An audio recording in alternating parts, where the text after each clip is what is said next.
Bismillahirrahmanirrahim. Assalamualaikum warahmatullahi wabarakatuh. Jumpa lagi kita di catatan Nurhansa Amunum.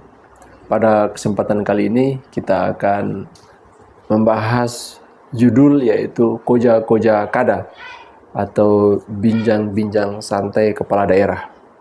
Koja-koja itu adalah kata yang mengandung muatan lokal, ya, atau kata yang mengandung muatan lokal yaitu berbincang atau diskusi atau ngobrol, ya, santai gitu. Nah, kesempatan kali ini kita ada di segmentasi Jutek atau jurnalis TikToker. Ini segmentasi baru untuk membuat konten ini, setidaknya juga akan kita bisa saksikan di TikTok. Nah, mengapa kita mengangkat judul Koja-Koja Kada? Karena ini adalah satu peristiwa menarik yang digagas oleh PJ Wali Kota Bau-Bau, Dr. Haji Muhammad Rasman Manafi, yang diselenggarakan di Rujak Wali Kota Bau-Bau hari Sabtu tanggal 14 September yang lalu, tepatnya malam Minggu jam 19.30. Seluruh paslon diundang, ya, yang akan masuk dalam kontestasi pilwali nanti, 4 dari jalur partai politik dan 1 dari jalur independen. Sebagaimana kita ketahui, yang maju dalam jalur partai politik itu adalah Haji Yusran Fahim berpasangan dengan Wa'ade Hamzina Buluh, disingkat HYFWHB atau Yusran Hamzina. Yang kedua, Nur Ari Raharja berpasangan dengan Laode Yasin Mazadu, disingkat Ari Yasin. Yang ketiga, Laude Mustari berpasangan dengan Haji Zahari, yang disingkat atau akronimnya itu Mustari Matahari. Dan yang kelima adalah Laude Ahmad Monianse berpasangan dengan Ida Fitri Halili. Mereka disebut juga Monianse Ida. Dan yang terakhir lewat jalur independen yaitu Yulia Rahman Umar Samiun berpasangan dengan Haji Muhammad Ridwan, yang biasa disebut dengan Kamali Ridwan, atau Kami Bersama Lia berpasangan dengan Haji Ridwan.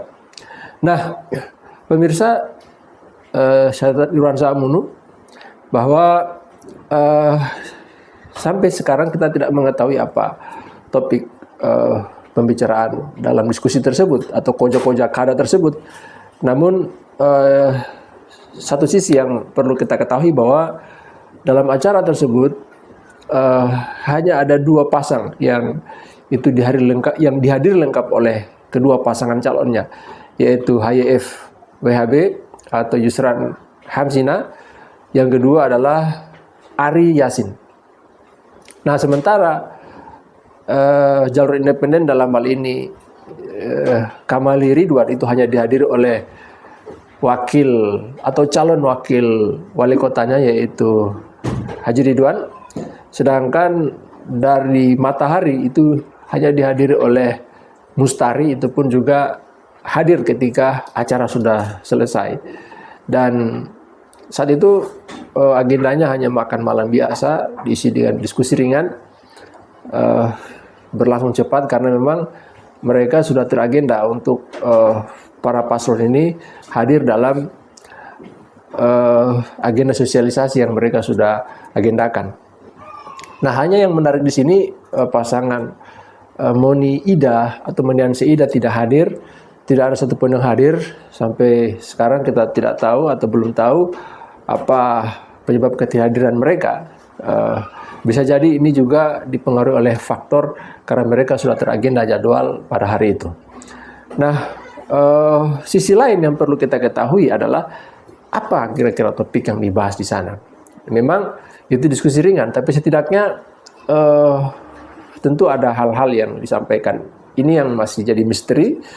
Namun perlu kita ketahui sebagaimana yang dirilis oleh Buton Pos, bahwa kita tahu sehari sebelumnya, ya, tepatnya hari Jumat, ya, itu diadakan diseminasi rancangan teknik atau rantek RPJMD Kota Bau-Bau tahun 2025-2029, dan saat itu Rasman Manafi menyinggung soal konektivitas wilayah.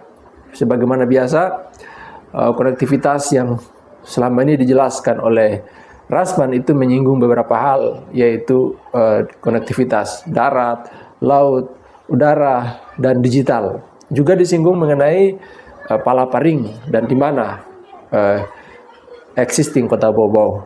Dan soal ini PJ Wali Kota atau Rasman Manafi memang berharap bahwa ini bisa menjadi catatan, ya, catatan bagi kepala daerah yang akan memimpin Kota Bau-Bau ke depan.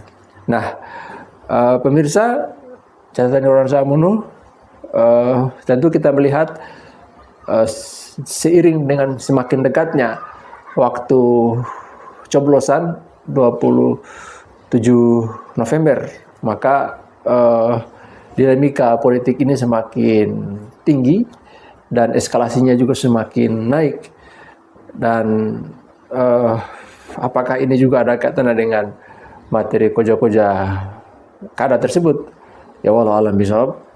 Yang jelas kita berharap bahwa apa yang dibicarakan itu juga menyinggung soal bagaimana nasib rakyat Kota Bau-Bau sebagai epicentrum wilayah Kepulauan Buton yang juga adalah merupakan calon ibu kota Provinsi Kepulauan Buton. Saya kira ini dapat kami sampaikan dalam segmentasi Jutek atau jurnalis TikToker pada kesempatan perdana ini. Terima kasih atas perhatiannya. Assalamualaikum warahmatullahi wabarakatuh.